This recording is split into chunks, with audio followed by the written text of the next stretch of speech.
नमस्कार और the deep dive में आपका स्वागत है।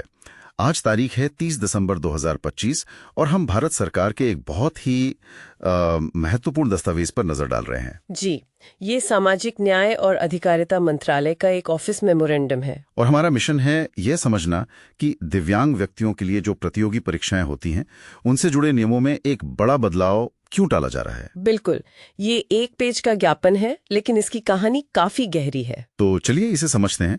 मूल रूप से सरकार ने 1 अगस्त 2025 को इन परीक्षाओं के लिए कुछ नए दिशा निर्देश जारी किए थे। हाँ, किए थे। लेकिन आज का ये ज्ञापन कहता है कि उन नए दिशा निर्देशों को लागू करने पर अब रोक लगा दी गई है। जी, 31 मार्च 2026 तक के लिए। और दिलचस्प बात यह है कि यह पहली बार नहीं हो रहा है ना? नहीं, बिल्कुल नहीं।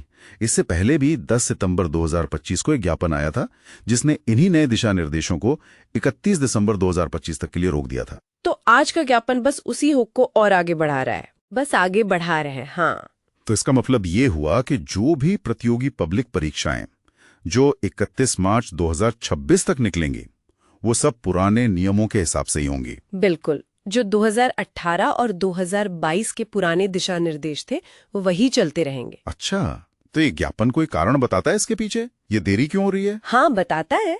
इसमें लिखा है कि ये फैसला परीक्षा निकायों और विकलांग व्यक्तियों का प्रतिनिधित्व करने वाले संगठनों के साथ चल रही हितधारक परामर्श के कारण लिया गया है। स्टेक होल्डर कंसल्टेशन, मतलब संबंधित लोगों से बातचीत चल रही है। जी, सरकारी भाषा में कहें तो और ये परीक्षा निकाय कोई छोटे मोटे नाम तो है नहीं? नहीं, बिल्कुल नहीं।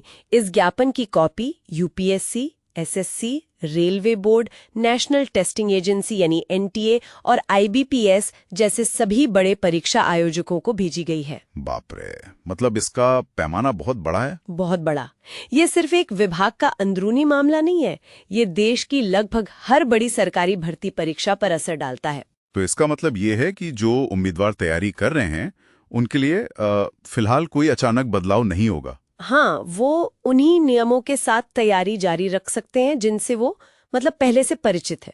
तो इस डीप डाइव का सबसे बड़ा निष्कर्ष तो यही है कि दिव्यांग उम्मीदवारों के लिए प्रतियोगी परीक्षाओं के नियम अभी वही रहेंगे। जी, जो 2018 और 2022 से चले आ रहे हैं।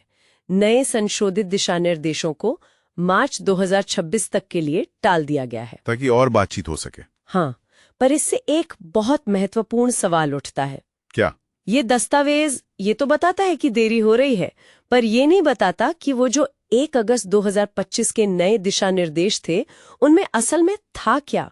सही बात है। या उन पर इतनी लंबी चर्चा की जरूरत क्यों पड़ रही है? तो ये एक बड़ा सवाल है, श्रोताओं के लिए सोचने के लिए एक विचार। वो कौन से विवादास्पद बिंदु हो सकते हैं जो इस देरी का कारण बन रहे हैं? हो सकता है। क्या ये स्क्राइब यानी लेखक की योग्यता से जुड़ा है, या अतिरिक्त समय के प्रावधानों से, या शायद अलग अलग तरह की विकलांगताओं के लिए परीक्षा के फॉर्मेट से संबंधित हो? पुराने और नए दिशा निर्देशों के बीच का जो अंतर है, मुझे लगता है इस कहानी का असली मर्म वहीं छिपा है।